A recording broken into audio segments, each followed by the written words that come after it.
The Atlantic Ocean is the most traveled body of water on the planet. Every second, thousands of vessels are tracked by high-tech satellites, their positions broadcasted via AIS, the Automatic Identification System. But there is a place, a vast stretch of open water, where the signals simply stop. Naval analysts call them dark spots. To the rest of the world, they are GPS black holes.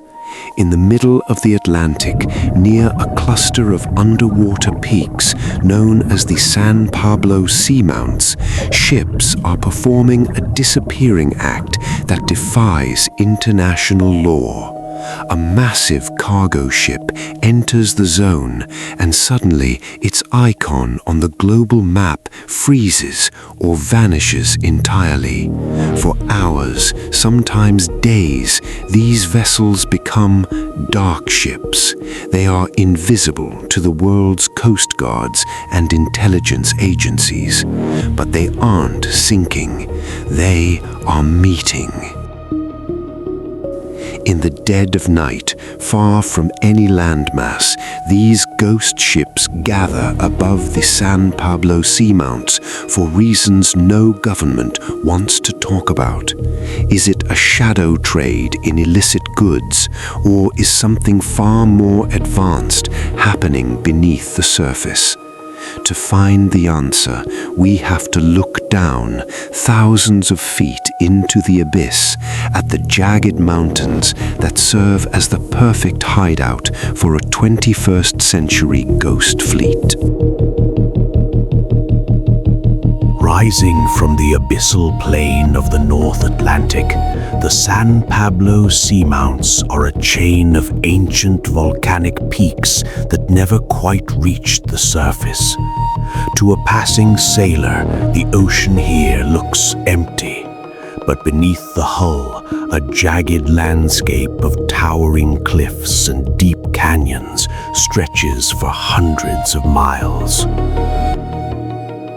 These aren't just rocks, they are strategic fortresses. The unique mineral composition of these seamounts creates a magnetic anomaly, a distortion in the Earth's natural field that can interfere with sensitive navigational equipment. For a dark ship, this isn't a hazard, it's a cloaking device. But there's another reason why San Pablo is so attractive to those who want to stay hidden: the acoustic shadow. The complex terrain of these underwater giants reflects and traps sound waves. If a submarine or deep-sea drone hides in the valleys between these peaks, it becomes nearly impossible to detect with conventional sonar. It is the perfect place to build something permanent. In the last decade, mysterious seismic readings have been detected coming from this zone, vibrations that don't match natural earthquakes. Are these the sounds of deep-sea drilling, or the construction of a clandestine infrastructure on the seabed? The giants of San Pablo are no longer just geological features. They have become the foundation for a new kind of territory, one where the rules of the surface world no longer apply. In the age of total surveillance, privacy is a luxury only the ocean can provide. Every legitimate vessel on the high seas is required to carry an AIS transponder, a digital beacon that tells the world its name, speed, and destination. But as ships approach the coordinate 34 degrees north, 43 degrees west, something chilling happens. The beacons go silent. This isn't just a technical glitch. Satellite imagery analyzed by maritime watchdogs has revealed a disturbing pattern. Scores of dark ships, vessels that have intentionally cut their GPS and AIS signals, cluster together directly above the San Pablo seamounts. These aren't small fishing boats, they are massive tankers and unidentified research vessels. For days at a time, they remain stationary, lashed together in ship-to-ship transfers that never appear on any official manifest. Why here? Why in the middle of a magnetic anomaly, far from any international shipping lane? Our investigation has uncovered reports of a shadow mothership, a vessel so large it dwarfs modern aircraft carriers, that has been spotted in this zone for over 6 months without ever returning to port. Where does it get its fuel? What is it transferring to the smaller, dark ships that visit it? Some intelligence analysts suggest it is a mobile data hub, a floating server farm that uses the deep-sea cables passing through the San Pablo range to intercept global communications. But the activity isn't just on the surface.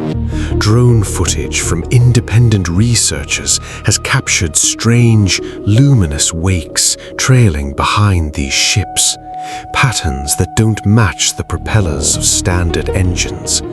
It suggests the use of advanced, perhaps classified propulsion systems designed to move heavy loads silently through the abyss. The dark ship phenomenon is more than just smuggling. It is the manifestation of a lawless territory.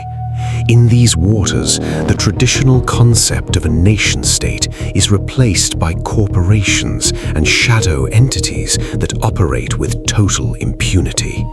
They are building a world that exists in the gaps of our maps, using the San Pablo seamounts as their primary staging ground. When a ship goes dark, it isn't just hiding from a satellite. It is entering a different dimension of power, one where the only law is the silence of the deep. If these ships are the workers, what exactly are the project they are building beneath the waves? To understand that, we have to follow the cables down to the very foundation of the Giants. Beneath the swirling vortex of the dark ships lies a secret that powers the modern world, the submarine cable network. Over 95% of all global data, your emails, bank transfers, and top-secret intelligence travels through fiber optic cables resting on the ocean floor. The San Pablo seamounts aren't just a convenient hiding spot, they are a critical junction where several of these data arteries converge. This makes the area the ultimate prize for those who wish to control the flow of information. In recent years, deep-sea exploration teams have detected unidentified tapping devices attached to these cables in the Atlantic abyss. These aren't standard maintenance tools. They are sophisticated, autonomous modules capable of siphoning terabytes of data without leaving a trace. By positioning a shadow mothership directly above the San Pablo peaks, a clandestine entity can establish a persistent link to the world's backbone.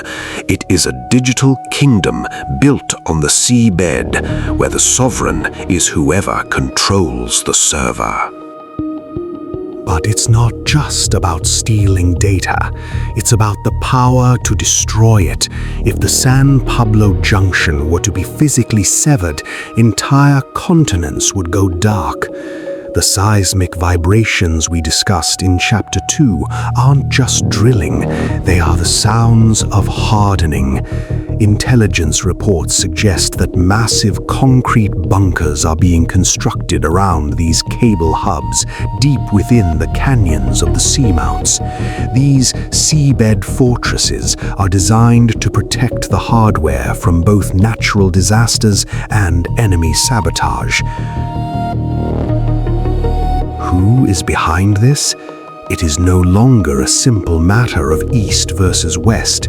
We are seeing the rise of post-national entities, multi-billion-dollar corporations, and private security firms that operate outside the jurisdiction of any flag. To them, the San Pablo seamounts represent a new frontier of sovereignty. If you own the ground where the data lives, you own the truth itself. The dark ships are merely the couriers transporting the physical components needed to expand this underwater empire. The mystery of the San Pablo seamounts is the mystery of our own future. We are witnessing the birth of a silent superpower that lives in the shadows of the Atlantic. While we look to the stars for the next great conquest, the real war is being won 5,000 feet below the surface, where the Seabed Sovereign is quietly redrawing the boundaries of the world. We are living in an age where the maps are lying to us. We look at the smooth blue expanse of the Atlantic on our screens and see a void. But as we've discovered, the area around the San Pablo seamounts is anything but empty. It is a hive of activity, a silent digital factory where the dark ships and the Seabed Sovereign are rewriting the rules of global power. This is the new unseen border, a frontier that no treaty governs and no Coast Guard can effectively police. The danger of a lawless seabed is not just about stolen data or secret bunkers. It is about the fundamental loss of transparency. When a significant portion of the world's maritime traffic and digital infrastructure moves into these black holes, the concept of international security begins to crumble. We are witnessing a shift where private interests, backed by shadowy technology, can hold entire nations hostage by simply threatening the cables that rest in the shadows of San Pablo.